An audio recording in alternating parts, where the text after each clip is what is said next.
ಹೇಳೋಣ ಹಲ್ಲೆಲೂಯಾ, ಗಟ್ಟಿಯಾಗಿ ಹಲ್ಲೆಲೂಯಾ. ನಾವು ಈ ಬೆಳಗಿನ ವೇಳೆಯಲ್ಲಿ ಧರ್ಮೋಪದೇಶ ಕಂಡ 33ನೇ ಅಧ್ಯಾಯ 29ನೇ ವಚನವನ್ನ ನಾವು ಓದಿಕೊಳ್ಳೋಣ. ಧರ್ಮೋಪದೇಶ ಕಂಡ ಅದರಲ್ಲಿ 33ನೇ ಅಧ್ಯಾಯ 29ನೇ ವಚನವನ್ನ ಓದಿಕೊಳ್ಳೋಣ. ಇಸ್ರಾಯೇಲರೇ, ನೀವು ಎಷ್ಟೋ ಧನ್ಯರು, ನಿಮ್ಮಷ್ಟು ಭಾಗ್ಯವಂತರು ಯಾರಿದ್ದಾರೆ? ನೀವು ಯೆಹೋವನ ಅನುಗ್ರಹದಿಂದ ಜಯವನ್ನು ಹೊಂದಿದವರು.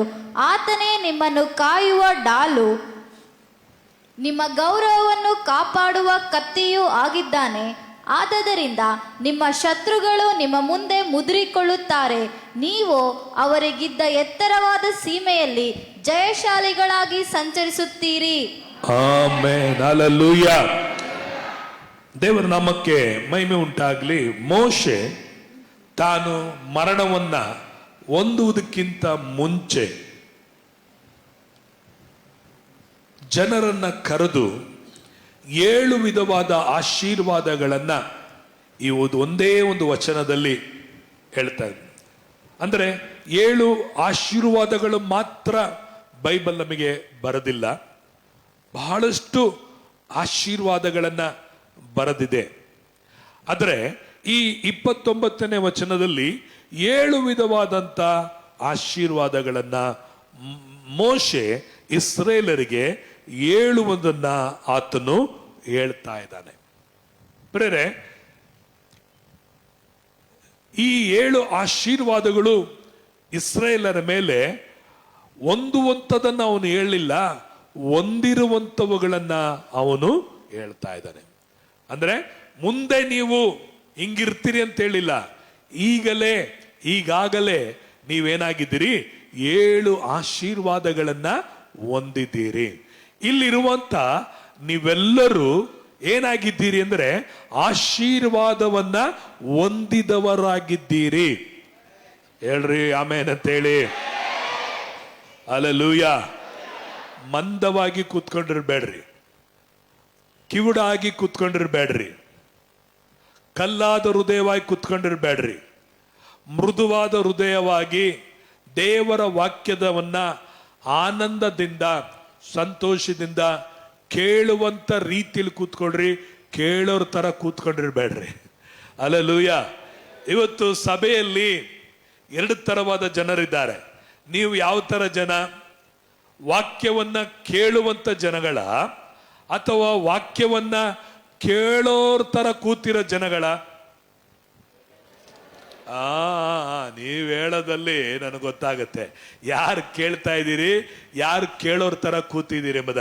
ನೀವು ಕೇಳೋರಾಗಿದ್ರೆ ನಿಮ್ಮಲ್ಲಿ 100ರಷ್ಟು 60ರಷ್ಟು 30ರಷ್ಟು ಫಲಗಳನ್ನ ದೇವರು ನೋಡುತ್ತಿದ್ರು.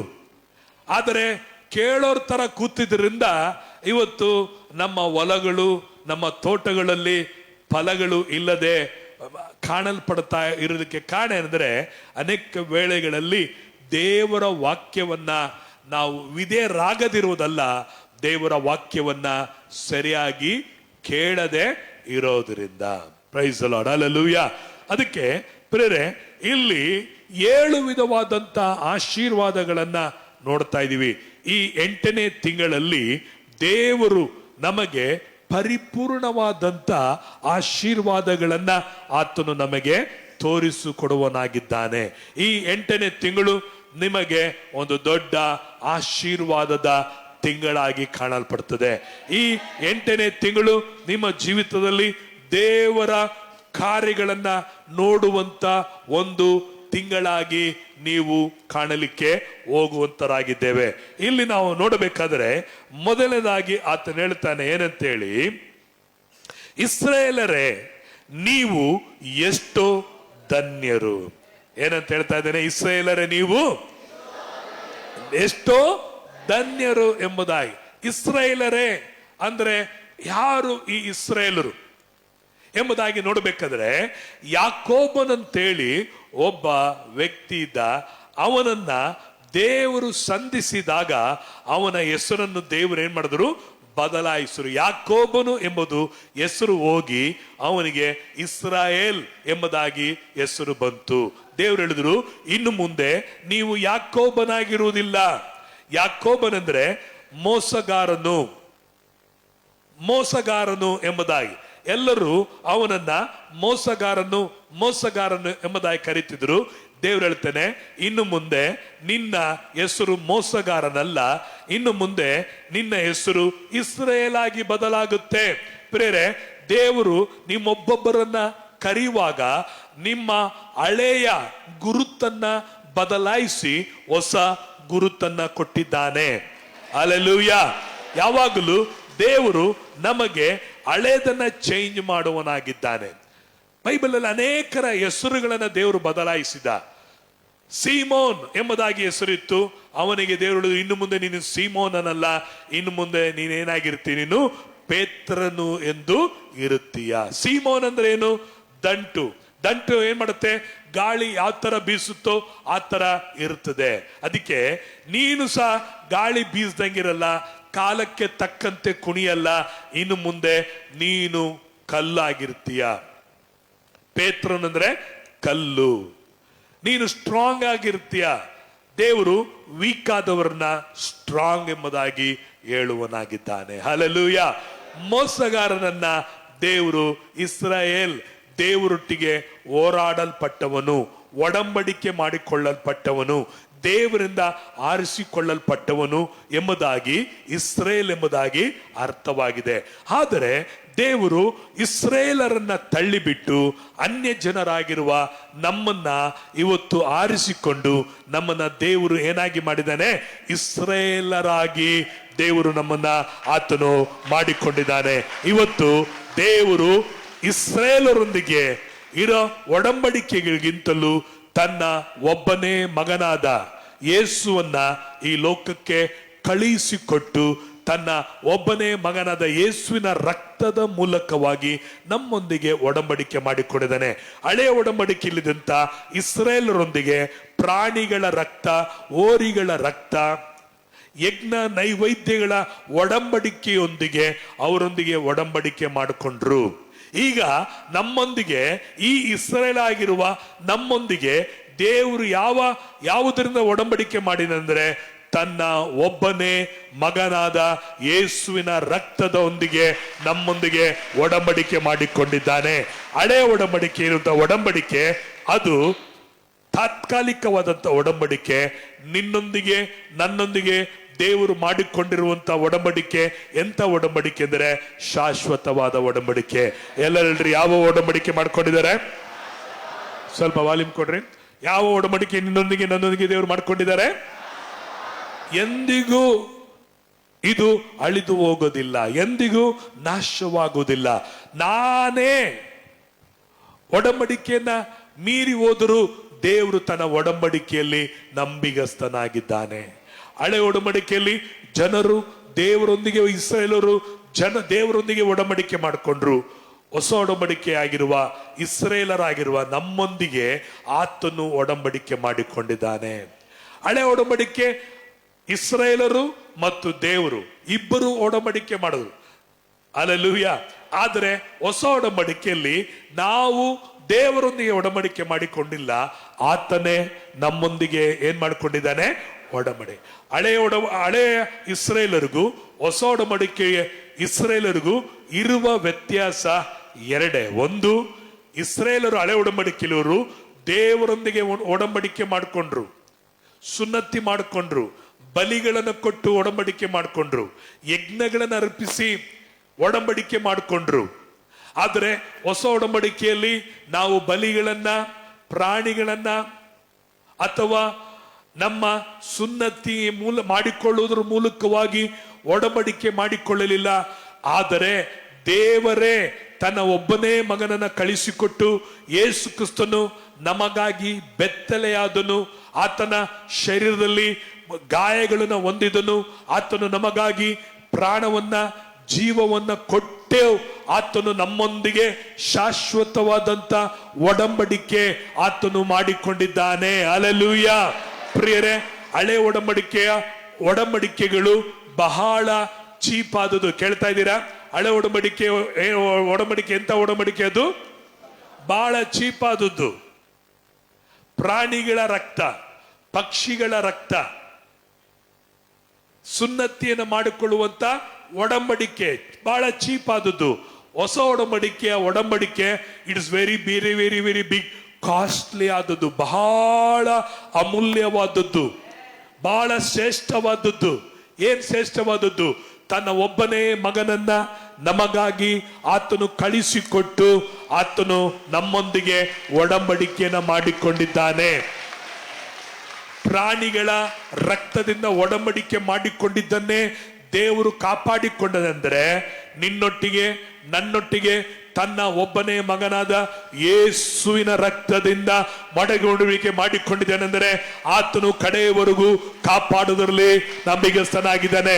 ಹಿಂದೆ ಇರೋರು ಮುಂದೆ ಇರೋರು ಎಲ್ಲರೂ ಸೇರಿ ಕರಗಳು ತಟ್ಟಿ ಏನು ವಾಕ್ಯ ಕೇಳ್ತಾ ಇದ್ದೀರೋ ಅದನ್ನ ನಂಬಿ ದೇವರಿಗೆ ಸ್ತೋತ್ರವನ್ನು ಮಾಡ್ರಿ. ಇಲ್ಲಿ ಬೈಬಲ್ ಹೇಳ್ತಾರೆ, ಇಸ್ರಾಯೇಲರಂದರೆ ದೇವರಿಗೆ ಅಷ್ಟು ಪ್ರಿಯವಾದವರು. ಇಸ್ರಾಯೇಲರಂದರೆ ಈ ಭೂಮಿಯಲ್ಲಿ ಅವರೊಬ್ಬರೇ ದೇವರಿಂದ ಆರಿಸಿಕೊಳ್ಳಲ್ಪಟ್ಟವರು. ಇವತ್ತು ಪ್ರೇರೆ ಅವರನ್ನ ದೇವರು ನಿರಾಕರಿಸಿ ತಳ್ಳಿಬಿಟ್ಟು ಇವತ್ತು ಇಷ್ಟು ಜನರಾಗಿರುವ ನಮ್ಮೆಲ್ಲರನ್ನ ದೇವರು ಇಸ್ರಾಯೇಲರಾಗಿ ಆತನು ಮಾರ್ಪಡಿಸಿದ್ದಾನೆ. ಅದಕ್ಕೆ ಆತನು ಇಸ್ರಾಯೇಲರಂದ್ರೆ ಆತನಿಗೆ ಅಷ್ಟು ಜೀವ, ಇಸ್ರಾಯೇಲರಂದ್ರೆ ಅಷ್ಟು ಆತನಿಗೆ ಆಸೆ.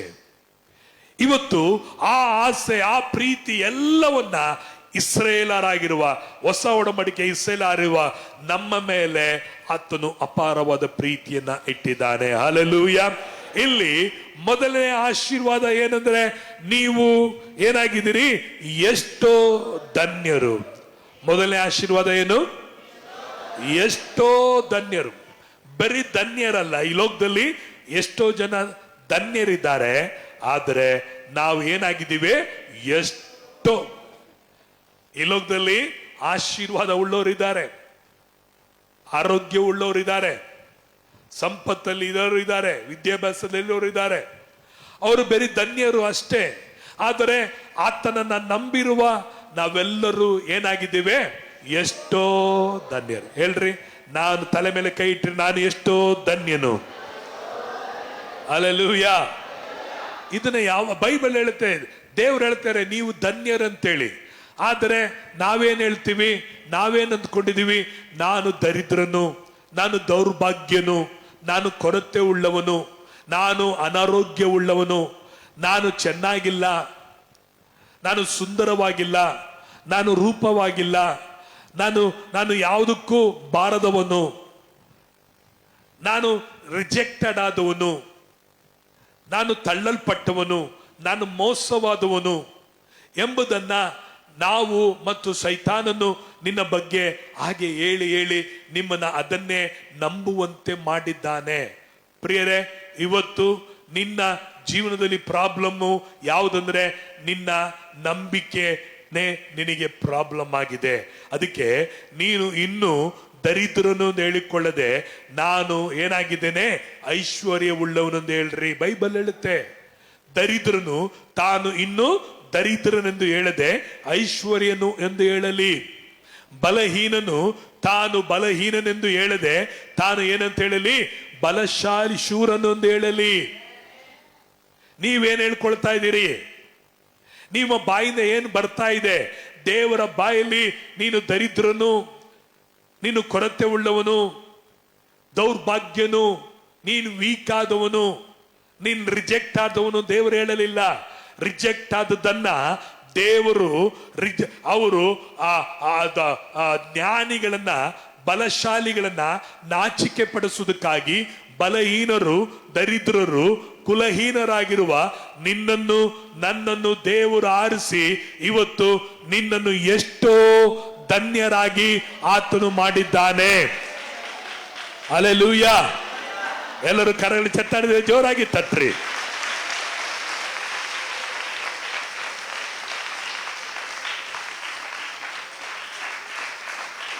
ಅರ್ಥ ಆಗ್ತಾ ಇದೆ ನಾನು ಹೇಳ್ತಾ ಇರೋದು? ನೀವು ಯಾರು ಹೇಳ್ರಿ? ನೀವು ಯಾರು? ಯಾರ ನಿಮ್ಮ ನೋಡಿ ನೀನು ಉದ್ಧಾರ ಆಗಲ್ಲ ಅಂತ ಹೇಳಿದ್ರೆ ನೀನೇನ್ ಹೇಳ್ಬೇಕು? ನಾನು ಧನ್ಯನು ಅಂತ ಹೇಳ್ಬೇಕು. ಹಲ್ಲೆಲೂಯಾ. ಇದನ್ನ ಹೇಳಿ ನೀನು ಹೃದಯದಿಂದ ನಂಬಿ ಬಾಯಿಂದ ಅರಿಕೆ ಮಾಡುವುದರ ಮೂಲಕವಾಗಿ ಇದು ನಿನಗೇನಾಗುತ್ತೆ? ಸ್ವಂತವಾಗುತ್ತೆ. ಅದನ್ನೇ ದೇವರ ವಾಕ್ಯವನ್ನ ನೀವು ಕೇಳುವಾಗ ಚೆನ್ನಾಗಿ ಕೇಳ್ರಿ. ಕೇಳೋದಿರುವಾಗಲೇ ನಿಮಗೇನಾಗ್ತಾ ಇದಿರ್ತಂದ್ರೆ ಇದು ಕಾರ್ಯ, ಈ ವಾಕ್ಯ ಕಾರ್ಯ ಮಾಡ್ತಾ ಇರ್ತದೆ ನಿಮ್ಮ ಜೀವನದಲ್ಲಿ. ನಿಮ್ಮ ಪರಿಸ್ಥಿತಿಗಳು ನಿಮಗೆ ಹೇಗೆ ನಿಮ್ಮನ್ನ ಕೆಟ್ಟದಾಗಿ ಮಾಡಿದೆಯೋ ಅದೇ ತರ ದೇವರ ವಾಕ್ಯ ನಿಮ್ಮನ್ನ ಪರಿಸ್ಥಿತಿಗಳನ್ನ ಏನ್ ಮಾಡುವಂತದಾಗಿದೆ? ಬದಲಾಯಿಸುವಂತದಾಗಿದೆ. ಆದಿಕಾಂಡದಲ್ಲಿ ನೋಡುತ್ತೇವೆ 1ನೇ ಅಧ್ಯಾಯ 2ನೇ ವಚನದಲ್ಲಿ ಒಂದನ್ನು ಓದಿಕೊಳ್ಳುತ್ತೇವೆ. ಆದಿಕಾಂಡ 1:1 ಓದಿಕೊಳ್ಳುವ. ಅಲ್ಲಿ ದೇವರು ಆಕಾಶವನ್ನು ಭೂಮಿಯನ್ನು ಉಂಟು ಮಾಡಿದನು. ಭೂಮಿಯು ಕ್ರಮವಿಲ್ಲದೆಯೂ ಬರಿದಾಗಿಯೂ ಇತ್ತು. ಆದಿ ಸಾಗರದ ಮೇಲೆ ಕತ್ತಲಿತ್ತು.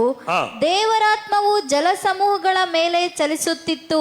ಇಲ್ಲಿ 1:1 ನೋಡ್ತೇವೆ. ಆದಿಯಲ್ಲಿ ದೇವರು ಆಕಾಶವನ್ನು ಭೂಮಿಯನ್ನು ಏನ್ ಮಾಡಿದನು?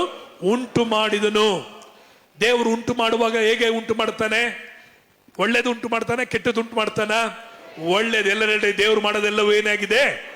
ದೇವರು ಒಳ್ಳೆಯವನು, ಒಳ್ಳೆದನ್ನೇ ಮಾಡುವನಾಗಿದ್ದಾನೆ. ಆದರೆ 1 ಮತ್ತು 2ನೇ ವಚನ ಮಧ್ಯದಲ್ಲಿ ಒಂದು ದೊಡ್ಡ ಗ್ಯಾಪ್ ಆಗುತ್ತೆ. ಆ ಗ್ಯಾಪಿನಲ್ಲಿ ಸೈತಾನನು ಭೂಮಿಯನ್ನು ಕ್ರಮವಿಲ್ಲದೆಯೂ ಬರಿದಾಗಿಯೂ ಮಾಡಿದನು, ಕತ್ತಲು ಮಾಡಿದನು. ಹಲ್ಲೆಲೂಯಾ. ಈಗ ದೇವರು ಭೂಮಿಯನ್ನು ಸೃಷ್ಟಿ ಮಾಡಿದ ಒಳ್ಳೆ ರೀತಿಯಲ್ಲಿ. ತಿರುಗಿ ದೇವರು ಭೂಮಿಯನ್ನು ನೋಡುವಾಗ ಭೂಮಿ ಏನಾಗಿತ್ತು? ಕ್ರಮವಿಲ್ಲದೆಯೂ ಮತ್ತು ಅದು ನೋಡ್ಬೇಕಾದ್ರೆ ಭೂಮಿಯು ಬರಿದಾಗಿತ್ತು. ಇದನ್ನ ನೋಡಿ ದೇವರು ಏನ್ ಮಾಡಿದ್ರು? ಬೆಳಕುಂಟಾಗಲಿ ಎಂಬುದಾಗಿ ಹೇಳಿದ. ಮಾತನ್ನು ಮಾತನಾಡಿದ, ವಾಕ್ಯವನ್ನ ನುಡಿದನು. ಆಗ ಏನಾಯಿತು? ಅಲ್ಲಿ ಎಲ್ಲವೂ ಬದಲಾವಣೆ. 6 ದಿನಗಳು ಒಂದೊಂದು ಬದಲಾವಣೆಯನ್ನ ದೇವರು ಕೊಂಡು ಬಂದ. ಹಾಗೆಯೇ ನಿನ್ನ ಜೀವಿತದಲ್ಲಿ ಬದಲಾವಣೆ ಕೊಂಡು ಬರುವುದು ನಿನ್ನ ಕಣ್ಣೀರಲ್ಲ, ನಿನ್ನ ವ್ಯಸನ ಅಲ್ಲ, ನಿನ್ನ ಪ್ರಯಾಸ ಅಲ್ಲ, ನಿನ್ನ ಕಷ್ಟ ಅಲ್ಲ. ಕೆಲವರು ಪ್ರಯಾಸ ಮೇಲೆ ಪ್ರಯಾಸ ಪಡ್ತಾರೆ. ಬೆವರು ಸುರಿಸಿದ್ರನೆ ನನಗೆ ಒಳ್ಳೇದಾಗುತ್ತೆ, ಕಷ್ಟಪಟ್ರನೆ ನನಗೆ ಸುಖ ಎಂಬುದಾಗಿ ಹೇಳ್ತಾರೆ. ಪ್ರೇರೆ, ಲೋಕದ ನುಡಿ ಹೇಳ್ತಾರೆ, ಕಷ್ಟಪಟ್ರೆ ನಿನಗೆ ಸುಖ ಎಂಬುದಾಗಿ. ಅನೇಕರು ಕಷ್ಟವನ್ನ ನಂಬುತ್ತಾರೆ. ಆದರೆ ದೇವರು ಸುಖವಾಗಿರುವುದನ್ನ ಆತನು ಬಯಸುವನಾಗಿದ್ದಾನೆ. ಚೆನ್ನಾಗಿ ತಿಳ್ಕೊಳ್ರಿ. ಇವತ್ತು ಲೋಕದ ಮಾತನ್ನ ನೀವು ನಂಬುತ್ತಿರುವುದಾದರೆ, ನಿಮ್ಮ ಕಣ್ಣುಗಳು ನೋಡುವುದನ್ನ ನೀವು ನಂಬುತ್ತಿರುವುದಾದರೆ ಅದು ಹೇಗಿರುತ್ತದೋ ನೀವು ಅದೇ ತರ ಇರ್ತೀರಾ. ಅದಕ್ಕೆ ಅದು ಏನ್ ಹೇಳುತ್ತದೋ, ನೀವು ಏನಾಗಿದ್ದೀರೋ ಅದನ್ನ ನಂಬಬೇಡ್ರಿ. ವಾಕ್ಯವನ್ನ ನಂಬ್ರಿ, ವಾಕ್ಯವನ್ನ ಕೇಳ್ರಿ, ವಾಕ್ಯವನ್ನ ಅಂಗೀಕಾರ ಮಾಡ್ಕೊಳ್ರಿ. ಲೋಕದಲ್ಲಿರುವುದನ್ನ ಅಂಗೀಕಾರ ಮಾಡ್ಕೊಳ್ಬೇಡ್ರಿ.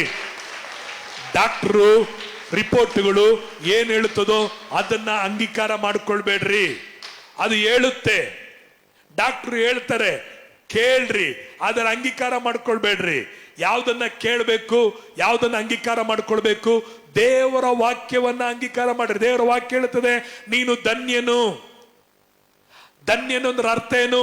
ನೀನು ಸೌಭಾಗ್ಯವುಳ್ಳವನು, ಆರೋಗ್ಯವುಳ್ಳವನು, ಸಮಾಧಾನದಿಂದ ತುಂಬಿದಲ್ಪಟ್ಟವನು, ಐಶ್ವರ್ಯದಿಂದ ತುಂಬಲ್ಪಟ್ಟವನು, ಆರೋಗ್ಯದಿಂದ ತುಂಬಲ್ಪಟ್ಟವನು. ನಿನಗೆ ನೇಮ್ ಅಂಡ್ ಫೇಮ್ ಇರ್ತದೆ. ನಿನ್ನ ನಾಮವನ್ನು ಪ್ರಖ್ಯಾತಿ ಪಡಿಸುವೆನು, ನಾನು ನಿನ್ನ ತಲೆಯನ್ನು ಎತ್ತುವಂತೆ ಮಾಡುವನು. ಇದು ಧನ್ಯನಲ್ಲಿ ಇರುವಂತ ಆಶೀರ್ವಾದಗಳಾಗಿದೆ. ಇವತ್ತು ಯಾರೆಲ್ಲ ಸಭೆಯಲ್ಲಿ ಕಾಲಿಟ್ಟು ಯೇಸು ಕ್ರಿಸ್ತನನ್ನ ನೀವು ಅಂಗೀಕರಿಸಿಕೊಂಡಿರೋ, ನಿಮ್ಮ ಜೀವಿತವು ಹಳೆಯದಾಗಿ ಮೊದಲು ಇದ್ದಂತ ದರಿದ್ರಗಳು, ಕೊರತೆಗಳು, ಕಣ್ಣೀರುಗಳು, ಶಾಪಗಳು, ವೇದನೆಗಳು ಹಾಗೆಯೇ ಇರುವುದಿಲ್ಲ. ನೀವು ಧನ್ಯರಾಗಿ ಇಲ್ಲಿಂದ ಹೋಗುತ್ತೀರಿ. ಇಬ್ಬರು ದೇವರ ಆಲಯಕ್ಕೆ ಹೋದರು. ಒಬ್ಬನು ಸುಂಕದವನು, ಮತ್ತೊಬ್ಬನು ನೀತಿವಂತನು. ಸುಂಕದವನು ಮತ್ತೊಬ್ಬನ ಮೇಲೆ ಆತನು ಕೊರತೆಯನ್ನ ಹೇಳ್ತಾ ಇದ್ದ. ಅಲ್ಲಿ ಒಬ್ಬ ನೀತಿವಂತನಿದ್ದನು, ಅವನು ಆ ಸುಂಕದವನು ನೋಡಿ ಕೊರತೆ ಹೇಳ್ತಿದ್ದ, ಅವನಾಗಿ ಇಲ್ಲ ಇವನಾಗಿ ಇಲ್ಲ ಎಂಬುದಾಗಿ. ಆದರೆ ಇಬ್ಬರು ಮನೆಗೆ ವಾಪಸ್ ಹೋಗುವಾಗ ಬೈಬಿಳಿದೆ, ಒಬ್ಬನು ನೀತಿವಂತನಾಗಿ ಹೋದ, ಇನ್ನೊಬ್ಬ ಪಾಪಿಯಾಗಿನೇ ಹೋದನೆಂಬುದಾಗಿ. ಪ್ರೇರೆ, ಆಲಯವು ಏನ್ ಮಾಡುತ್ತಂದ್ರೆ ಕ್ರಿಸ್ತನ ಬಳಿಗೆ ಬರುವಾಗ ನಮ್ಮನ್ನ ಏನ್ ಮಾಡುತ್ತಂದ್ರೆ, ದರಿದ್ರರಾಗಿ ಬಂದಂತ ನಮ್ಮನ್ನ ಆತನು ದರಿದ್ರವನ್ನ ತನ್ನ ಮೇಲೆ ಒತ್ತುಕೊಳ್ಳುತ್ತಾನೆ. ರೋಗಿಯಾಗಿ ಬಂದಂತ ನಮ್ಮನ್ನ ರೋಗವನ್ನು ತನ್ನ ಮೇಲೆ ಒತ್ತುಕೊಳ್ಳುತ್ತಾನೆ. ಪಾಪಿಯಾಗಿ ಬಂದಂತ ನಮ್ಮನ್ನ ಪಾಪವನ್ನು ತನ್ನ ಮೇಲೆ ಒತ್ತುಕೊಂಡು ನಮ್ಮನ್ನ ಇಲ್ಲಿಂದ ಹೋಗುವಾಗ ಧನ್ಯರಾಗಿ ಆತನು ನಿಮ್ಮನ್ನ ಕಳಿಸುವನಾಗಿದ್ದಾನೆ. ಯೇಸು ಕ್ರಿಸ್ತನ ನಂಬಿಕೆ ಇಟ್ಟಂತ ನೀವು ಒಬ್ಬರಾದರೂ ದರಿದ್ರರಲ್ಲ, ಎಲ್ಲರೂ ಧನ್ಯರು, ಆಶೀರ್ವಿಸಲ್ಪಟ್ಟವರು, ಐಶ್ವರ್ಯವಂತರು ಆಗಿದ್ದೀರಿ, ಆರೋಗ್ಯವುಳ್ಳವರು ಆಗಿದ್ದೀರಿ. ಆಮೇನ್. ಇಲ್ಲಿ ಧರ್ಮೋಪದೇಶ ಖಂಡಕ್ಕೆ ನಮ್ಮ ಸತ್ಯವನ್ನು ತಿಳಿಸಿಕೊಳ್ಳೋಣ. 33ನೇ ಅಧ್ಯಾಯದಲ್ಲಿ 29ನೇ ವಚನ, ಎರಡನೇ ಆಶೀರ್ವಾದವನ್ನ ನಾವು ಇಲ್ಲಿ ನೋಡಕ್ ಹೋಗ್ತೀವಿ. ಎರಡನೇ ಆಶೀರ್ವಾದ ನೋಡ್ತೇವೆ, ನಿಮ್ಮಷ್ಟು ಭಾಗ್ಯವಂತರು ಯಾರಿದ್ದಾರೆ. ಅಲ್ಲಲ್ರಿ, ಅಲ್ಲೂಯ. ನಿಮ್ಮ ಪಕ್ಕದಲ್ಲಿರೋರನ್ನ ಕೈ ಹಿಡಿದಲ್ರಿ, ನಿಮ್ಮಷ್ಟು ಭಾಗ್ಯವಂತರು ಯಾರಿದ್ದಾರೆ. ಹೇಳ್ರಿ ಹೇಳ್ರಿ ಹೇಳ್ರಿ, ಮುಖ ಅವ್ರ ಮುಖ ನೋಡ್ರಿ, ನನ್ ಮುಖ ನೋಡಿ ಹೇಳ್ಬೇಡ್ರಿ. ನಿಮ್ಮಷ್ಟು ಭಾಗ್ಯವಂತರು ಯಾರಿದ್ದಾರೆ. ಹೋಗ್ ಪಾಸ್ಟ್ರೆ, ನೀವು ಹೇಳ್ತೀರಿ, ಆದ್ರೆ ನನ್ನ ಕಷ್ಟ, ನನ್ನ ನೋವು, ನನ್ನ ತಾಪತ್ರೆ, ನನ್ನ ಕಣ್ಣೀರು, ನನ್ನ ಮನೇಲಿ ಅವಮಾನ, ಊಟಕ್ಕಿಲ್ಲ, ಬಟ್ಟೆಗಿಲ್ಲ, ಸಾಲದವನು ಬಂದು ಸಾಲ ಕೇಳ್ತಾ ಇದ್ದಾನೆ, ಏನ್ ಮಾಡೋದು ನನ್ನ ಜೀವನದಲ್ಲಿ. ಹೌದಮ್ಮ, ನಿನ್ನ ಜೀವನದಲ್ಲಿ ಎಲ್ಲವೂ ಹಾಗೇನೆ ಇರ್ಬೋದು, ಆದರೆ ನೀನು ಅದನ್ನ ನಂಬಿರುವ ಪ್ರಕಾರವಾಗಿ ದೇವರ ವಾಕ್ಯವನ್ನ ನಂಬಿರಿ. ದೇವರ ವಾಕ್ಯವನ್ನು ನಂಬಿರಿ, ದೇವರ ವಾಕ್ಯಗಳನ್ನ ವಿಶ್ವಾಸ ಇಡ್ರಿ, ಪರಿಸ್ಥಿತಿಗಳನ್ನ ನೋಡ್ಬೇಡ್ರಿ. ರಾತ್ರಿ ಎಲ್ಲ ಪ್ರಯಾಸಪಟ್ಟ ಪೇತ್ರ ಒಂದು ಮೀನು ಸಿಗಲಿಲ್ಲ, ಆದರೆ ದೇವರು ಹೇಳಿದ್ರು, ಈಗ ನಿನ್ನ ಬಲೆಯನ್ನ ಹಾಕು ಎಂಬುದಾಗಿ. ಅವನು ಹೇಳ್ತಾನೆ, ದೇವರೇ, ನಿನ್ನ ಮಾತಿನ ಮೇರೆಗೆ ನಾನು ಬಲೆಯನ್ನ ಹಾಕುತ್ತೇನೆ.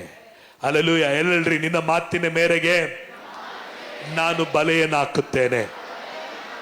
ಇವತ್ತು ನೀವು ದೇವರ ವಾಕ್ಯದ ಮೇರೆಗೆ ನಂಬಿಕೆ ನೀಡ್ರಿ. ನಾನು ಬರೀ ಧನ್ಯನಲ್ಲ, ನಾನು ಎಷ್ಟೋ ಭಾಗ್ಯವಂತನು. ನಾನೇನಾಗಿದ್ದೀನಿ? ಭಾಗ್ಯವಂತನು.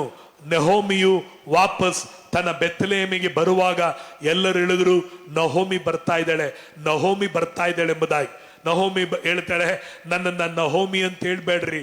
ನಹೋಮಿ ಅಂದ್ರೆ ರಮಣಿಯಳು, ಭಾಗ್ಯವಂತಳು ಎಂಬುದಾಗಿ.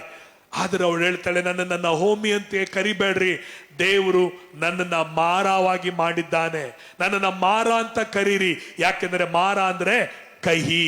ಇವತ್ತು ಅನೇಕರ ಜೀವನದಲ್ಲಿ ಕಹಿಯಾದ ಅನುಭವ, ಗಂಡನಿಂದ ಕಹಿಯಾದ ಅನುಭವ, ಹೆಂಡತಿಯಿಂದ ಕಹಿಯಾದ ಅನುಭವ, ಮಕ್ಕಳಿಂದ ಕಹಿಯಾದ ಅನುಭವ, ನಂಬಿದ ಜನರಿಂದ ಕಹಿಯಾದ ಅನುಭವ, ಸಂಬಳ ಕೂಲಿಯಿಂದ ಅನುಭವ ಕಹಿಯಾದ ಅನುಭವ, ಹೊಲ ಜಮೀನಿಂದ ಅನುಭವ ಕಹಿಯಾದ ಅನುಭವ, ಸುತ್ತಮುತ್ತಲು ಎಲ್ಲ ಕಡೆ ಕಹಿಯಾದ ಅನುಭವದಿಂದ ನಾನು ಭಾಗ್ಯವಂತಳಲ್ಲ, ನಾನು ದೌರ್ಭಾಗ್ಯಳು, ನಾನು ಮಾರ, ನಾನು ಕಹಿಯಾದವಳು, ನಾನು ದುಃಖದಲ್ಲೇ ಹುಟ್ಟಿದ್ದೇನೆ, ದುಃಖದಲ್ಲೇ ಒಂದು ದಿನ ಸಾಯ್ಬೇಕು, ಸಾಲದಲ್ಲೇ ಹುಟ್ಟಿದ್ದೇನೆ, ಸಾಲದಲ್ಲೇ ಒಂದು ದಿನ ಸಾಯ್ಬೇಕು, ರೋಗಿಯಾಗಿ ಬಂದಿದ್ದೇನೆ, ನಾನು ರೋಗಿಯಾಗಿನೇ ಸಾಯ್ಬೇಕು, ಓ ನನ್ನ ಜೀವನ ಇಷ್ಟೇ ಎಂಬುದಾಗಿ ನೀನು ಅಂದುಕೊಂಡಿರುವುದಾದರೆ ದೇವರ ವಾಕ್ಯ ಹೇಳುತ್ತದೆ, ನೀವು ಎಷ್ಟೋ ಭಾಗ್ಯವಂತರು.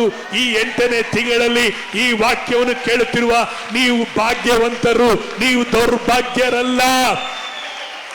Amen, hallelujah. ದೇವರ ನಾಮಕ್ಕೆ ಮಹಿಮೆ ಉಂಟಾಗಲಿ. ಭಾಗ್ಯವಂತರು ಅಂದ್ರೆ ಯಾರಂದ್ರೆ ದೇವರಿಂದ ರಕ್ಷಿಸಲ್ಪಟ್ಟವರು. ಪ್ರೇರೆ, ಇವತ್ತು ಅನೇಕರು ರಕ್ಷಣೆಗೋಸ್ಕರ, ಬಿಡುಗಡೆಗೋಸ್ಕರ ದೇವರುಗಳನ್ನ ಮಾಟ ಮಂತ್ರಗಳನ್ನ ಹುಡುಕಿ ಓಡುತ್ತಿದ್ದಾರೆ. ಆದರೆ ನಮಗೊಬ್ಬ ರಕ್ಷಕ ನಮ್ಮನ್ನ ಓಡಿ ಬಂದು, ಮಗನೇ ಮಗಳೇ ನಾನಿದ್ದೇನೆ ಎಂಬುದಾಗಿ ನಾಶನದ ಗುಂಡಿಯಿಂದ, ಕಣ್ಣೀರಿನ ಗುಂಡಿಯಿಂದ ಇವತ್ತು ದೇವರು ನಮ್ಮನ್ನ ಮೇಲಕ್ಕೆತ್ತಿ ಭಯಪಡಬೇಡ, ಅಳಬೇಡ ಎಂಬುದಾಗಿ ಹೇಳಿ ನಮ್ಮೊಟ್ಟಿಗೆ ಮಾತನಾಡುವ ದೇವರೊಬ್ಬನಿದ್ದಾನೆ. ನಾವು ಯಾಕೆ ಭಾಗ್ಯವಂತರಂದ್ರೆ ನಮ್ಮೊಟ್ಟಿಗೆ ಮಾತನಾಡುವ ದೇವರಿದ್ದಾರೆ. ಇವತ್ತು ದೇವರ ಸ್ವರವನ್ನು ಕೇಳದಂತೆ ಇವತ್ತು ಅನೇಕರು ಜೀವಿಸ್ತಾ ಇದ್ದಾರೆ. ಆದರೆ ನಾವು ಭಾಗ್ಯವಂತರಾಗಿದ್ವಿ. ಪ್ರತಿ ದಿನ, ಪ್ರತಿ ವಾರ, ಪ್ರತಿ ದಿವಸ ನಾವು ದೇವರ ವಾಕ್ಯವನ್ನ ಆರಾಧನೆಗಳಲ್ಲಿ ಮತ್ತು ಬೈಬಲ್ ಓದುವುದರ ಮೂಲಕವಾಗಿ, ಗೂಗಲ್ ಮೀಟ್ ಅಲ್ಲಿ ಪ್ರತಿದಿನ ಪ್ರಾರ್ಥನೆಗೆ ನಾವು ಕೂಡಿ ಬರುವುದರ ಮೂಲಕವಾಗಿ ದೇವರ ಸ್ವರವನ್ನ ನಮ್ಮ ಹೃದಯಗಳಲ್ಲಿ ನಾವು ಎಡಕ್ಕಾದರೂ ಬಲಕ್ಕಾದರೂ ತಿರುಗಿಕೊಳ್ಳುವಾಗ ಇದೇ ಮಾರ್ಗದಲ್ಲಿ ನಡೆಯಿರಿ ಎಂಬ ಜೀವವುಳ್ಳ ವಾಕ್ಯವನ್ನು ನಾವು ಕೇಳುತ್ತಿದ್ದೇವೆ. ಪೇತ್ರ ಹೇಳ್ತಾರೆ, ಸ್ವಾಮಿ ನಾವು ನಿಮ್ಮನ್ನು ಬಿಟ್ಟು ಎಲ್ಲಿಗೆ ಹೋಗಲಿ, ನಿನ್ನಲ್ಲಿ ನಿತ್ಯ ಜೀವ ಕೊಡುವ ವಾಕ್ಯಗಳು ಉಂಟು. ಪ್ರೇರೆ, ಈ ಲೋಕದಲ್ಲಿ ನಾವು ಯಾಕೆ ಭಾಗ್ಯವಂತರಂದ್ರೆ ನಿತ್ಯ ಜೀವ ಕೊಡುವ ವಾಕ್ಯವನ್ನ ಇವತ್ತು ಅನೇಕರ ಕಿವಿಗಳಲ್ಲಿ ಬೀಳುತ್ತಿಲ್ಲ. ಆದರೆ ನಿನಗೂ ನನಗೂ ನಿತ್ಯ ಜೀವವನ್ನು ಉಂಟು ಮಾಡುವ, ಪ್ರೈಸ್ ದಿ ಲಾರ್ಡ್, ನಿತ್ಯ ಜೀವನ ಉಂಟು ಮಾಡುವ ವಾಕ್ಯವನ್ನ ನಾವು ಕೇಳುತ್ತಿರುವ ನಾವು ಎಷ್ಟೋ ಧನ್ಯರು. ಯೇಸುವಿನ ಜನರಿಗೆ ಬಂದು ಹೇಳುವುದು, ಸ್ವಾಮಿ ನಿನ್ನನ್ನು ಹಾಲು ಉಣಿಸಿದ ನಿನ್ನ ತಾಯಿ ಧನ್ಯಳು ಎಂಬುದಾಗಿ.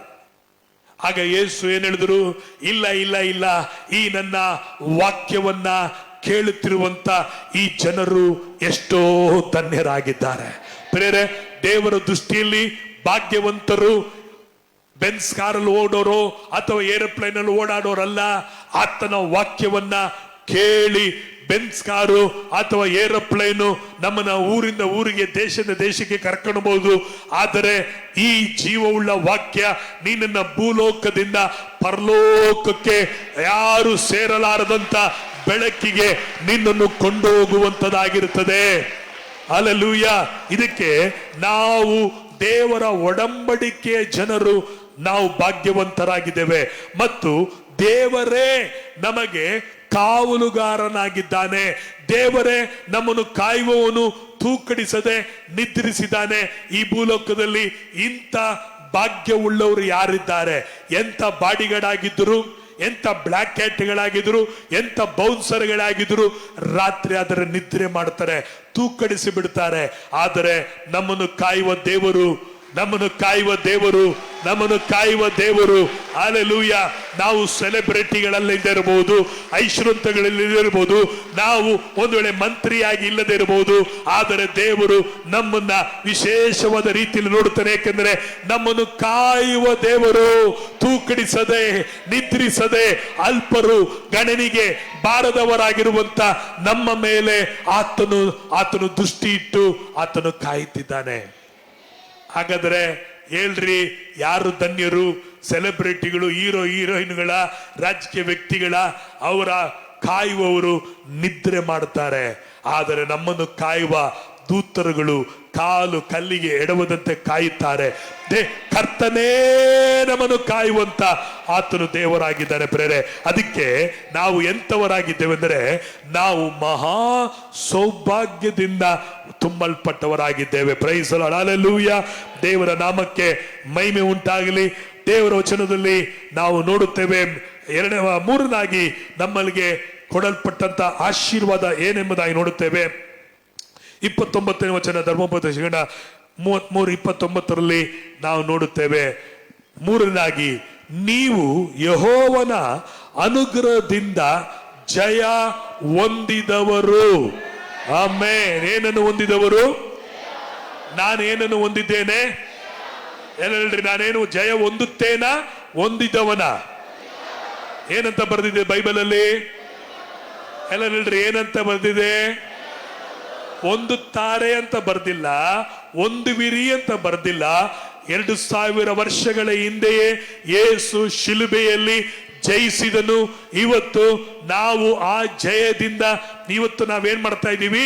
ಜಯದಲ್ಲಿ ನಡೆಯುತ್ತಾ ಇದ್ದೇವೆ. 1947ರಲ್ಲಿ ಸ್ವತಂತ್ರವನ್ನು ದೇಶಕ್ಕೆ ಕೊಟ್ಟು ಹೋದ್ರು. ಆದರೆ ಆಗಸ್ಟ್ 15ನೇ ತಾರೀಕು ನಾವು ಸ್ವತಂತ್ರವನ್ನ ಹೊಂದಿಕೊಳ್ಳಕ್ ಹೋಗ್ತೀವ? ಸ್ವತಂತ್ರವನ್ನ ಧ್ವಜವನ್ನು ಆರಿಸಿ ಕೊಂಡಾಡಕ್ ಹೋಗ್ತೀವ? ಎಲ್ಲರೂ ಹೇಳ್ರಿ, ಎಲ್ಲರೂ ಹೇಳ್ರಿ, ಎಲ್ಲ ಇಲ್ಲಿ ಕೇಳ್ರಿ, ಇಲ್ಲಿ ನೋಡ್ರಿ, ಸರಿಯಾದ ವಾಕ್ಯ ಕೇಳ್ರಿ. ಎಲ್ಲರೂ ಹೇಳ್ರಿ, ಏನ್ ಮಾಡ್ತೀವಿ? ಈ 15ನೇ ತಾರೀಕು ಸ್ವತಂತ್ರವನ್ನ ಹೊಂದ್ಕೊಳಕ್ ಹೋಗ್ತೀವ, ಸ್ವತಂತ್ರವನ್ನ ಆಚರಿಸಿಕ್ ಹೋಗ್ತೀವ? ಅದೇ ತರ 2000 ವರ್ಷಗಳ ಹಿಂದೆ ಯೇಸು ಶಿಲುಬೆಯಲ್ಲಿ ಜಯಿಸಿದನು. ಈಗ ನಾವು ಜಯಕ್ಕಾಗಿ ಬೇಡ್ಕೊಳ್ಬೇಕಾ, ಜಯವನ್ನ ಆಚರಿಸಬೇಕಾ? ಅದಕ್ಕೆ ಜಯ ಕೊಡು ದೇವರೇ, ಜಯ ಕೊಡು ದೇವರಲ್ಲ, ಜಯ ಕೊಟ್ಟ ದೇವರಿಗೆ ಕೋಟಿ ಕೋಟಿ ಸ್ತೋತ್ರ. ಹಲ್ಲೆಲೂಯಾ. ಪ್ರಿಯರೇ, ಯಾವುದರ ಮೇಲೆ ಜಯ? ಸೈತಾನನ ಮೇಲೆ ಜಯ, ರೋಗದ ಮೇಲೆ ಜಯ, ದರಿದ್ರದ ಮೇಲೆ ಜಯ, ಬಲಹೀನತೆಗಳ ಮೇಲೆ ಜಯ, ಸೋಲುವಿಕೆಗಳ ಮೇಲೆ ಜಯ, ಭಯದ ಮೇಲೆ ಜಯ, ಹೋರಾಟಗಳ ಮೇಲೆ ನೀವು ಜಯ ಹೊಂದಿವಿರಲ್ಲ. ನೀವು ಜಯವನ್ನು ಆಲ್ರೆಡಿ ಏನಾಗಿದ್ದೀರಿ? ಹೊಂದಿದ್ದೀರಿ. ನೀವು ಸ್ವತಂತ್ರ 15ನೇ ತಾರೀಕು ಹೊಂದಿಕೊಳ್ಳಕ್ ಹೋಗಲ್ಲ. ಸ್ವತಂತ್ರವನ್ನ 15ನೇ ತಾರೀಕು ಏನ್ ಮಾಡ್ತೀರಿ? ಆಚರಿಸಲಕ್ಕೆ ಹೋಗುತ್ತೇವೆ. ಆಮೇನ ಆಮೇನ್ ಇಲ್ವಾ? ಅದೇ ತರ ನೀವು ಜಯವನ್ನ ಇವತ್ತಲ್ಲ, ನಾಳೆ ಅಲ್ಲ, ಬಿಡುಗಡೆ ನಾಳೆ ಅಲ್ಲ, ಬಿಡುಗಡೆ ದೇವರು ನಿಮಗೆ 2000 ವರ್ಷಗಳಿಂದನೇ ಮನುಷ್ಯ ಕುಮಾರನು ಬಿಡುಗಡೆ ಮಾಡಿದರೆ ನೀವು ನಿಜವಾಗಿ ಬಿಡುಗಡೆ, ಬಡತನದಿಂದ ಬಿಡುಗಡೆ, ರೋಗದಿಂದ ಬಿಡುಗಡೆ, ಭಯದಿಂದ ಬಿಡುಗಡೆ, ಶಾಪದಿಂದ ಬಿಡುಗಡೆ, ಕೊರತೆಗಳಿಂದ ಬಿಡುಗಡೆ, ಸಾಲದಿಂದ ಬಿಡುಗಡೆ.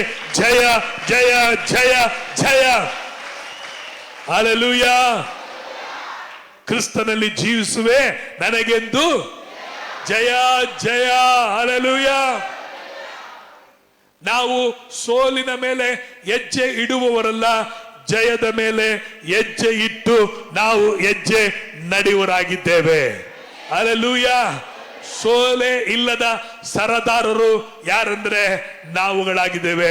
ಈ ಲೋಕದಲ್ಲಿ ಅನೇಕ ಸೋಲೆ ಇಲ್ಲದ ಸರದಾರಗಳಂತ ಹೆಸರು ಇತ್ತು.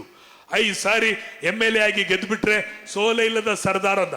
6ನೇ ಸರಿ ಸೋತೋಗ್ಬಿಡೋರು, 7ನೇ ಸರಿ ಸೋತೋಗ್ಬಿಡೋದು. ಆದರೆ ನಾವು ಯಾವತ್ತು ಯೇಸುವನ್ನು ನಂಬಿದೀವೋ ಅವತ್ತಿನಿಂದ ಇವತ್ತಿನವರೆಗೂ ಸೋಲೆ ಇಲ್ಲ, ಸೋಲೆ ಇಲ್ಲ. ಗೆಲುವು ಗೆಲುವು, ಎಲ್ಲಾ ಪರಿಸ್ಥಿತಿಗಳಿಗೆ ಗೆಲುವು. ಯಾವ್ಯಾವ್ದ್ರ ಮೇಲೆ ಗೆಲುವು? ಮರಣದ ಮೇಲೆ ಗೆಲುವು, ಪಾತಾಳದ ಮೇಲೆ ಗೆಲುವು. ಪ್ರೈಸ್ ಅಲ್ಲ. ಮರಣವೇ ನಿನ್ನ ಜಯವೆಲ್ಲಿ? ಪಾತಾಳವೇ ನಿನ್ನ ವಿಷದ ಕೊಂಡಿಯಲ್ಲಿ? ಇವತ್ತು ಪ್ರಿಯರೇ, ನಾವು ಯಾಕೆ ಧನ್ಯರಂದರೆ ನಾವು ಪೂರ್ಣ ಕ್ರಿಸ್ತನಲ್ಲಿ ಜಯಶಾಲಿಗಳಾಗಿದ್ದೇವೆ. ಸಂಪೂರ್ಣವಾಗಿ, ಕಂಪ್ಲೀಟ್ ಆಗಿ ಜಯದ ಮೇಲೆ ಜಯವನ್ನ ನಾವು ಹೊಂದಿದವರಾಗಿದ್ದೇವೆ. ಜಯ ಒಂದಕ್ಕೋಗೋರಲ್ಲ. ಇವತ್ತು ನಾಳೆ, ಇವತ್ತು ನೀನ್ ಏನ್ ಫೇಸ್ ಮಾಡ್ತಾ ಇದೆಯೋ, ಇವತ್ತು ನೀನ್ ಏನು ಯಾವ ಹೋರಾಟದಲ್ಲಿದೆಯೋ ಅದಕ್ಕೆ ದೇವರು ಜಯವನ್ನ ನಿನಗೆ ಕೊಟ್ಟಿದ್ದಾನೆ. ಸುಮಾರು 36 ವರ್ಷಗಳಾಯ್ತು ನನ್ನ ಜೀವನದಲ್ಲಿ ಅನೇಕ ಆಕ್ಸಿಡೆಂಟ್ಗಳು ಬಂದವು, ರೋಗಗಳು ಬಂದವು, ಸಮಸ್ಯೆಗಳು ಬಂದವು, ಶೋಧನೆಗಳು ಬಂತು, ಕಷ್ಟಗಳು ಬಂತು. ನಾನು ಹೇಳ್ತೇನೆ, ಯಾವುದು ನನ್ನನ್ನು ಜಯಿಸಲಿಲ್ಲ. ನಾನು 36 ವರ್ಷಗಳಿಂದ ಜಯದ ಮೇಲೆ ಜಯವನ್ನು ಹೊಂದಿ, ಆಮೇಲೆ ಶತ್ರುವು ನೆನೆಸಿದ ಈತನ ಗತಿ ಮುಗೀತು, ಈತನ ಪರಿಸ್ಥಿತಿ ಮುಗೀತು, ಆಹೋ ತಲೆ ಎತ್ತಲ್ಲ, ಮೇಲೆ ಬರಲ್ಲ, ಆಸ್ಪತ್ರೆಯಿಂದ ವಾಪಸ್ ಬರಲ್ಲ, ಚಳಿಕೆರೆಗೆ ಬಾಡಿ ಬರುತ್ತೆ ಎಂಬುದಾಗಿ ಹೇಳಿದರು. ಆದರೆ ಇವತ್ತು ಕರ್ತನ ಮಹಿಮೆಯನ್ನ ಕಂಠ ಘೋಷವಾಗಿ ಜಯ ಕೊಟ್ಟ ದೇವರನ್ನ ಕೊಂಡಾಡುವಂತೆ, ಆತನ ನಾಮವನ್ನು ಮಹಿಮೆ ಪಡಿಸುವಂತೆ ದೇವರು ನಂಬಿಗಸ್ತನಾಗಿದ್ದಾನೆ. 3ನೇ ಆಶೀರ್ವಾದ ಏನು? ಯೆಹೋವನ ಅನುಗ್ರಹದಿಂದ ನಾವು ಏನನ್ನು ಹೊಂದಿದ್ದೇವೆ? ನೀವು ಜಯವನ್ನು ಹೊಂದಿದ್ದೀರಾ? ಆಮೇನ್ ಅಂತ ಹೇಳೋಣವಾ? ಇವತ್ತು ಜಯ ಅಲ್ಲ ನಿಮಗೆ, ಯಾವತ್ತು ನಿಮಗೆ ಜಯ ಸಿಕ್ಕಿದೆ? 2000 ವರ್ಷಗಳಿಂದಲೇ ನಿಮಗೆ ಜಯ ಸಿಕ್ಕಿದೆ.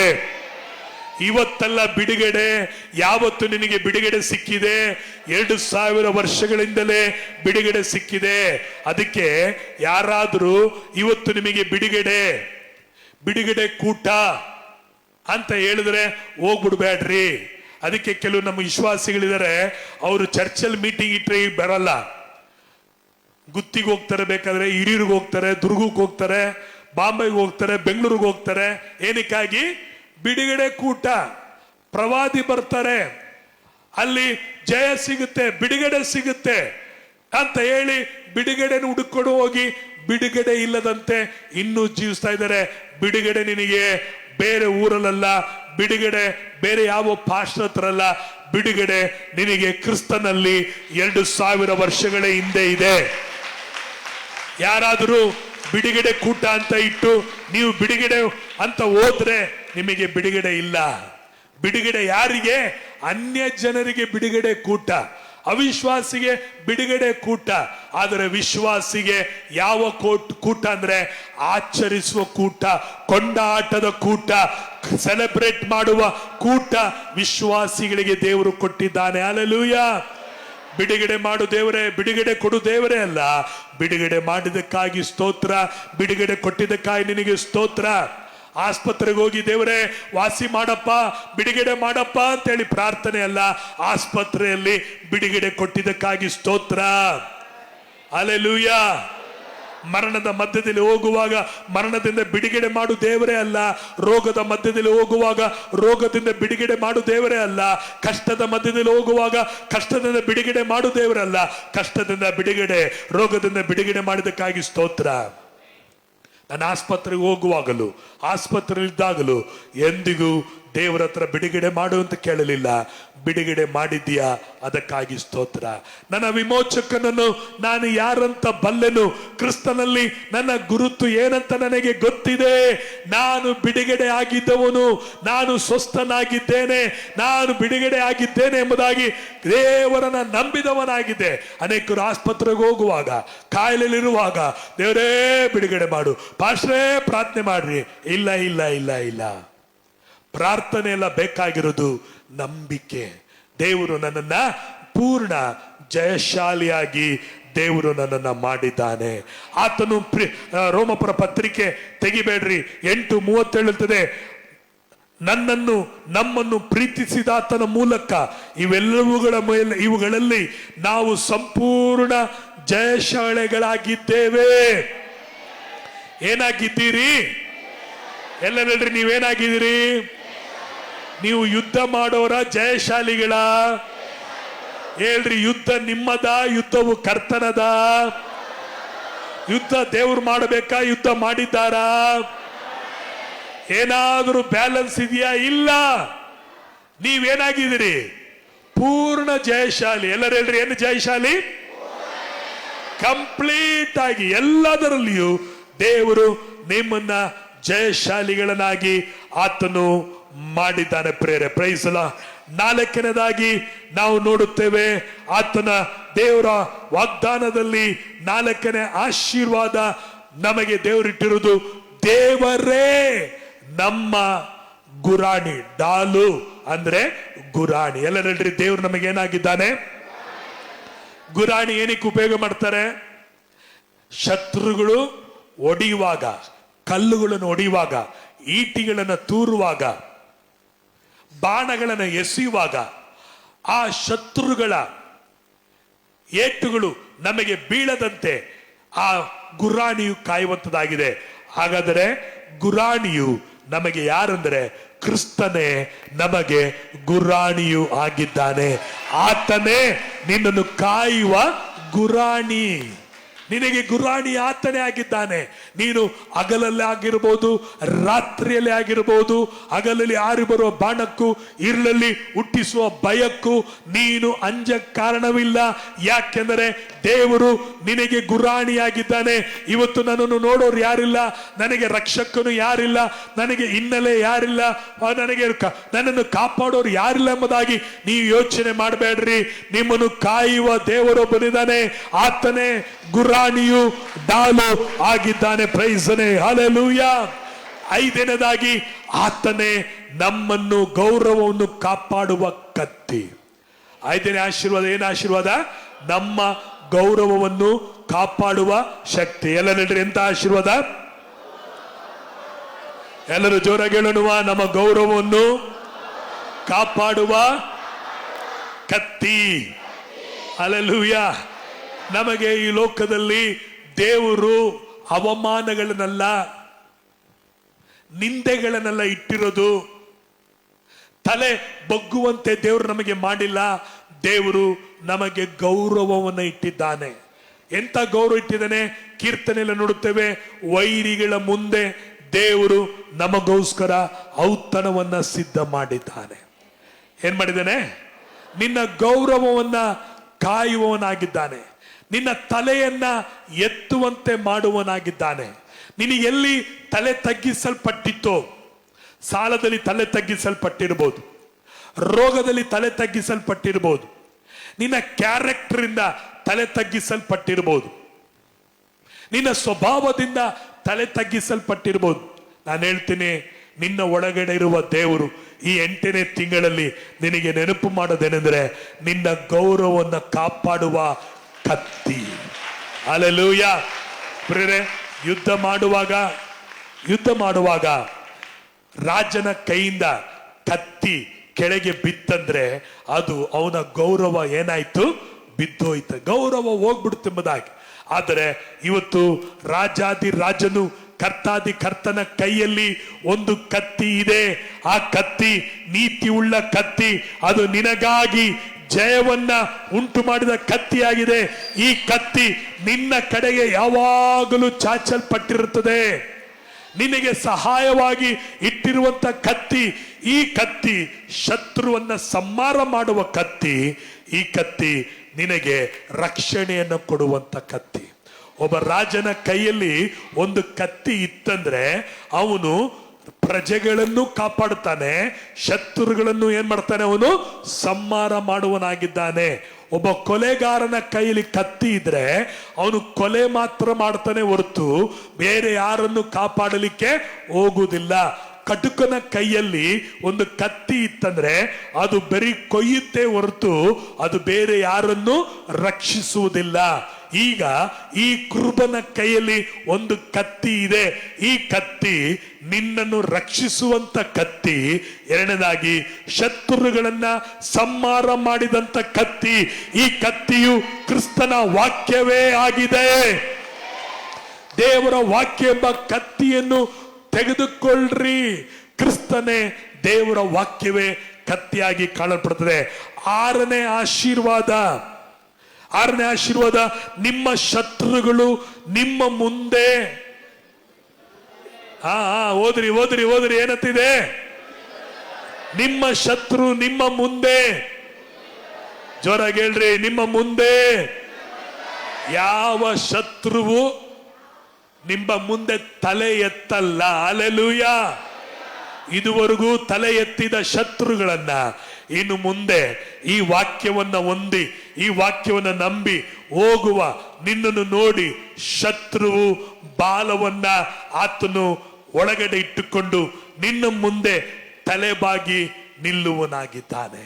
ಪ್ರೇರೆ, ಯಾರ ನಾಮವನ್ನು ನೀವು ಧರಿಸಿಕೊಂಡಿರೋ, ಯೇಸು ಎಂಬ ನಾಮವನ್ನು ಧರಿಸಿಕೊಂಡಂತ ನಿಮ್ಮ ವಿರುದ್ಧವಾಗಿ ಯಾವ ಶತ್ರುಗಳು ತಲೆ ಎತ್ತಕ್ಕಾಗಲ್ಲ. ಮಾಟ ಮಂತ್ರಗಳು, ಯಾವ ದರಿದ್ರಗಳು, ಯಾವ ರೋಗಗಳು ಒಂದು ವೇಳೆ ಬಂತಂದ್ರೆ ಒಂದು ದಾರಿಯಿಂದ ಬರುವ ಶತ್ರು 7 ದಾರಿಗಳಿಂದ ಓಡಿ ಹೋಗುವಂತೆ ಮಾಡುತ್ತಾನೆ. ಯಾಕೆಂದ್ರೆ ನಿನ್ನ ಮುಂದೆ ಯಾವ ಶಕ್ತಿಗಳಾಗಲಿ, ಯಾವ ಅಧಿಕಾರಗಳಾಗಲಿ, ಯಾವ ದುಷ್ಟ ಶಕ್ತಿಗಳಾಗಲಿ ನಿನ್ನ ಮುಂದೆ ನಿಲ್ಲಕ್ಕಾಗುವುದಿಲ್ಲ. ಯಾಕೆಂದ್ರೆ ಲೋಕದಲ್ಲಿ ಇರುವವನಿಗಿಂತಲೂ ನಿನ್ನಲ್ಲಿ ಇರುವಾತನು ಹೆಚ್ಚಿನವನಾಗಿದ್ದಾನೆ. No one can stand before you. ನಿನ್ನ ಮುಂದೆ ಯಾವುದು ನಿಲ್ಲಲಿಕ್ಕೆ ಆಗುವುದಿಲ್ಲ. ನಿನ್ನ ಮುಂದೆ ಯಾವುದು ಜಯಿಸಕ್ಕೆ ಆಗುವುದಿಲ್ಲ. ನಿನ್ನನ್ನು ನೋಡುವಾಗಲೇ ಶತ್ರು ಎದುರುತ್ತಾನೆ. ಇವತ್ತು ನೀನು ಶತ್ರು ನೋಡಿ ಎದುರಿ ಓಡುತ್ತಾ ಇದೀಯಾ? ಆದರೆ ಇವತ್ತು ಕರ್ತನ ನಾಮದಲ್ಲಿ ಹೇಳ್ತಾ ಇದ್ದೀನಿ, ನೀವು ಕರ್ತನ ಒಳಗಾಗಿರಿ, ಸೈತಾನನ ಎದುರಿಸಿ ನಿಲ್ರಿ. ಆಗ ಆತನು ನಿಮ್ಮನ್ನು ಬಿಟ್ಟು ಓಡಿ ಹೋಗುವನಾಗಿದ್ದಾನೆ. ಕೇಳ್ತಾ ಇದ್ದೀರಾ? ಹಲ್ಲೆಲೂಯಾ.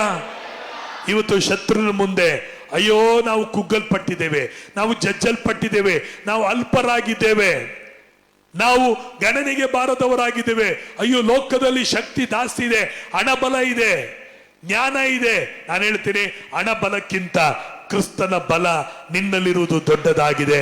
ಪವಿತ್ರಾತ್ಮನ ಶಕ್ತಿ ನಿನ್ನಲ್ಲಿರುವುದು ದೊಡ್ಡದಾಗಿದೆ. ಪವಿತ್ರಾತ್ಮನ ಶಕ್ತಿ ಮುಂದೆ ಯಾವ ಶಕ್ತಿಗಳು ನಿನ್ನ ಮುಂದೆ ನಿಲ್ಲಲಿಕ್ಕೆ ಸಾಧ್ಯತೆ ಇಲ್ಲ. ಬಲದಿಂದ ಅಲ್ಲ, ಪರಾಕ್ರಮದಿಂದಲ್ಲ, ದೇವರ ಆತ್ಮನಿಂದಲೇ ಸಾಧ್ಯ. ಪ್ರೇರೆ, ನಿನ್ನಲ್ಲಿರುವ ಅಭಿಷೇಕ ಎಲ್ಲ ನುಗಗಳನ್ನು ಮುರಿದಾಕುವ ಅಭಿಷೇಕ ನೀನು ಹೊಂದಿದ್ದೀಯ. ಶತ್ರುವು ನಿನ್ನ ಮುಂದೆ ಆತನು ಮುದ್ರಿಕೊಳ್ಳುವನಾಗಿದ್ದಾನೆ.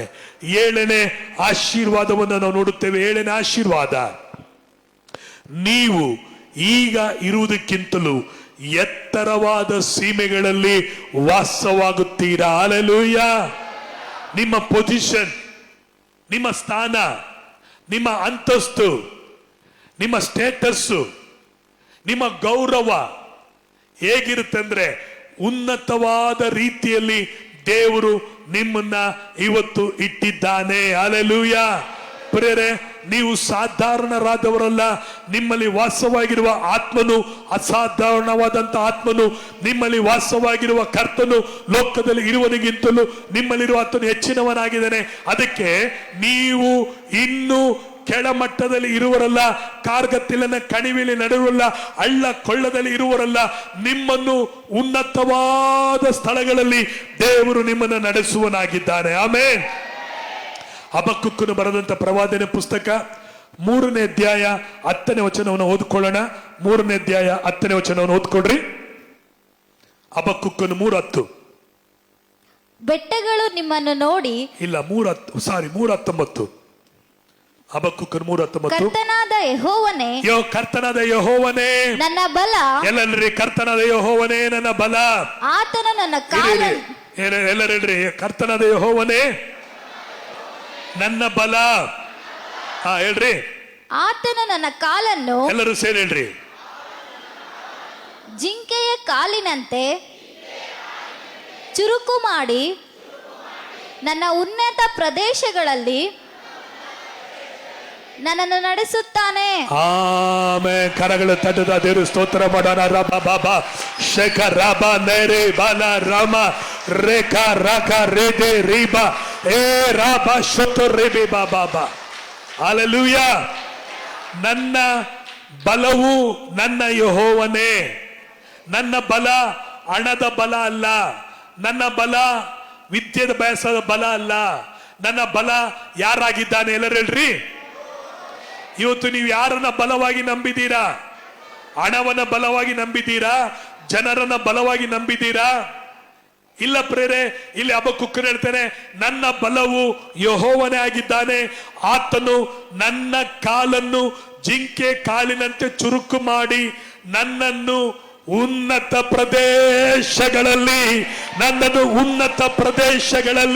ನಾನು ಕೀಳಾದ ಪ್ರದೇಶಗಳಲ್ಲ, ಕೀಳಾದ ತಗ್ಗುಗಳಲ್ಲಿ ಇರುವವನಲ್ಲ.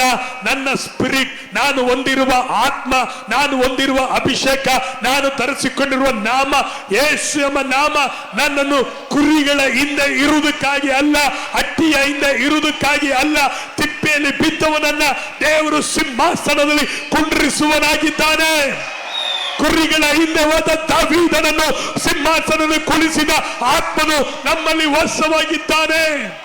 ಸೆರೆಮನೆ ಇಳಿದಂತ ಯೋಸೇಫನನ್ನು, ಆತನನ್ನು ಸಿಂಹಾಸನದಲ್ಲಿ ಕುಂಡ್ರಿಸಿದ ಆತ್ಮವು ನನ್ನಲ್ಲಿ ನಿನ್ನಲ್ಲಿ ವಾಸವಾಗಿದೆ. ಹಲ್ಲೆಲೂಯಾ. ನಿನಗೆ ಯಾವುದು ಬೇಕು? ಉನ್ನತವಾದ ಜಾಗ ಬೇಕಾ? ಕೀಳಾದ ಜಾಗ ಬೇಕಾ?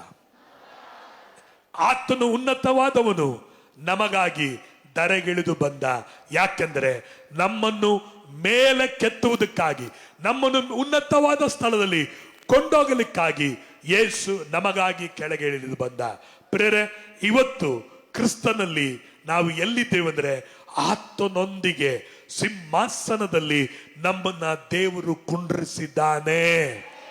ಆಮೇನಿಲ್ವಾ? ದೇವರು ಇವತ್ತು ನಮ್ಮನ್ನ ಎಲ್ಲಿ ಕುಂಡ್ರಿಸಿದ್ದಾನೆ?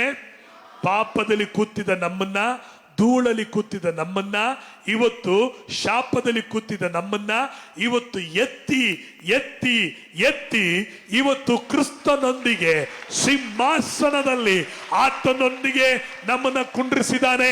ಒಂದು ದಿನ ಪರಲೋಕಕ್ಕೆ ಹೋಗ್ತೀವಿ. ಆವತ್ತು ದೇವರ ಬಲಭಾಗದಲ್ಲಿ, ದೇವರ ಬಲಗಡೆಯಲ್ಲಿ ಆತನ ತೊಡೆಯ ಮೇಲೆ ನಾವು ಕೂತ್ಕೊಳ್ಳುತ್ತೇವೆ. ಈ ಲೋಕದಲ್ಲಿ ಉನ್ನತವಾದ ಪ್ರದೇಶ, ಪರಲೋಕದಲ್ಲಿ ಬಹಳ ಎತ್ತರವಾದದ್ದು ಯಾವುದು ಗೊತ್ತಾ? ಯೇಸುವಿನ ತೊಡೆ. ಆ ಯೇಸುವಿನ ತೊಡೆ ಮೇಲೆ ನೀನು ಮತ್ತು ನಾನು ಒಂದು ದಿನ ಕೂತ್ಕೊಳ್ಳುತ್ತೇವೆ. ಈ ಲೋಕದಲ್ಲಿ ಉನ್ನತವಾದ ಜಾಗದಲ್ಲಿ ದೇವರು ನಿನ್ನನ್ನು ನನ್ನನ್ನ ಇಟ್ಟಿದ್ದಾನೆ. May God bless you.